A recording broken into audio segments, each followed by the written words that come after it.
Hi guys, I'm Agarwal. You are watching my channel 52 Pixels. Let's get started.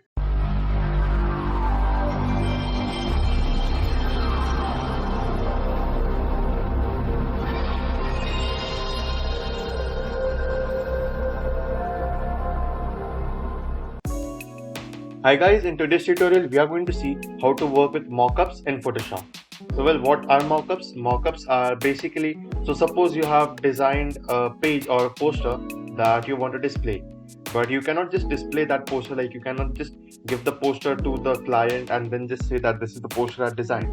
What you will have to do is at least do some creativity with that poster, or make it look like it's actually on a wall and how it is actually going to look in a book or a magazine or a wall, and then you have to impress your client with that. So that is called mockup. Like, that is not exactly what mockup means, but that can be a short introduction of what is mockups. So today we are going to see how to do that with this book. So what we are going to do, I just have designed a page, and that page I'm going to stick it over here on one of these pages and make it look like that page is a part of this book, and that is how we are going to create a mockup. So to start with, what we are going to do is just go to file, and under file go to option called as place embedded and choose the file that you want to add. So mine is magazine spread 1, which is a PDF document. So I can just click on place, and once I click on OK, it is going to place that particular PDF file on top of my image, as you can see over here. So that's what I wanted. Now I can just right click over here and say that this is a smart object. So now I've converted this into a smart object. I can just reduce the size a little bit just for my convenience, somewhat over here. Once done, just press enter. So now I've resized it. I have made it a smart object. All I want to do now is that I just want to place it on this page, and to do that, what I have to do is just go to go to edit, go to transform, and under transform we have something called as warp, which we have already seen, but if you have forgotten, you can check this out now as well. So this is how the warp tool works. I can just drag a corner and place it in this corner. So as you can see, all the corners are matching. Same way I'm going to do with the sides. I'm going to match both the edges of the page and the poster so that they line up together. And again, I'll just take this corner and match with this corner over here. And again, you'll have to do some finer adjustments. But right now we are not going to worry much about the finer adjustments. What we are going to look at is just matching the corners and the edges. Final adjustments can be done later onwards. So I'm working with the third corner, as you can see, and I'll just bluntly place the third corner on that corner. And again, without worrying much about the edges, just I'll take them a little bit inside so that we have a clearer view of the edge and the corner. So now I'll take the last and fourth corner and I'll place it over there. So again, just adjust the edges just a little bit so that you can work around with this one. And as you can see, we are slowly nearing the point, and this is the corner. So now we have placed the object on top of the corner, or just now the thing is that we have to line up the edges. So to line up the edges, first we can just do the blunt settings, somewhat like this over here. So if you don't click on the right spots that are need to be clicked, your monitor is going to give you an error. It's going to beep continuously. That is irritating for me too as well, but sometimes you gotta work with that.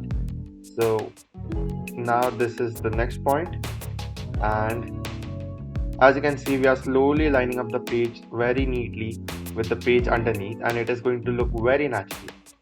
So let's zoom in now to have a clearer look. So as you can see, we have a little millimeter space left over here. We are just going to drag it out, and here we go. Again, line this up, and we are nearly good to go. So just small adjustments that need to be worked upon until this the buzzing of the computer or the errors stop. It is actually irritating me a lot. But anyways, so now as you can see, we have lined up one side. Same way we are going to work with this one, just like this. And again over here.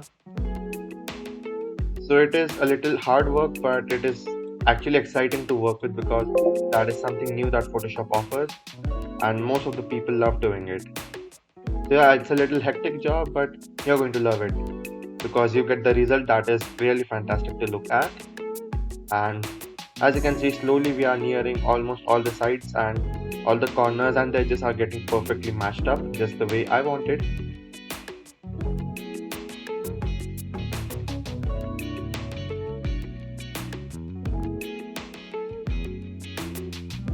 So now that the corners are lined up, we need to line up this center part.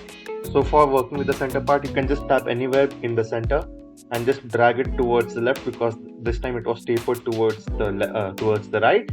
Now as you can see over here, it is tapered towards the left or towards the top. I'm really sorry, I'm just getting jumbled up. So anyways, so this is getting tapered towards the top, so I can just drag it up a little bit so that we just kind of make that taper get ignored, and a little over here as well. So now as you can see, we have the page looking like it is actually placed on the top of that magazine, and it is actually looking very natural. So I can just press enter and see how it works. So as you can see, it is looking very good, and we have created our mock-up. So this is the normal page or the normal white blank book, and this is the magazine page that I attached, which is looking very good and natural. Now you realize that you added the wrong page, or you just realized that okay, your client wanted something else, or just there are some shift in the plan. Now what are you going to do, because you already did a lot of hard work aligning this page? So instead of deleting this, adding the new page and again starting to work on with that one, what you can do is just simply tap on the thumbnail, just double tap, and it is going to open in a new window, as you can see.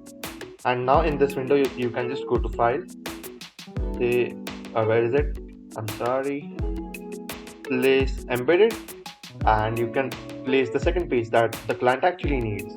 So that is the magazine spread 2. I'll just place that on top of this.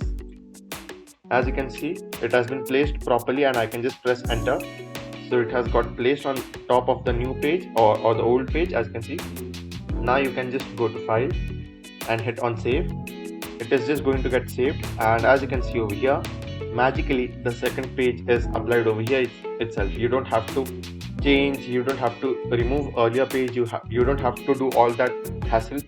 You have already worked on with that one. Now it's a simple thing, you can just double tap on the thumbnail and get your stuff back. Now again, if you wish that this is not looking good, and if you wish to get the earlier one back, you can just go to file, save, and again this is going to appear over here. So that's quite magical, and that's really easy because now you don't have to waste a lot of time, or you don't have to do a lot of hard work.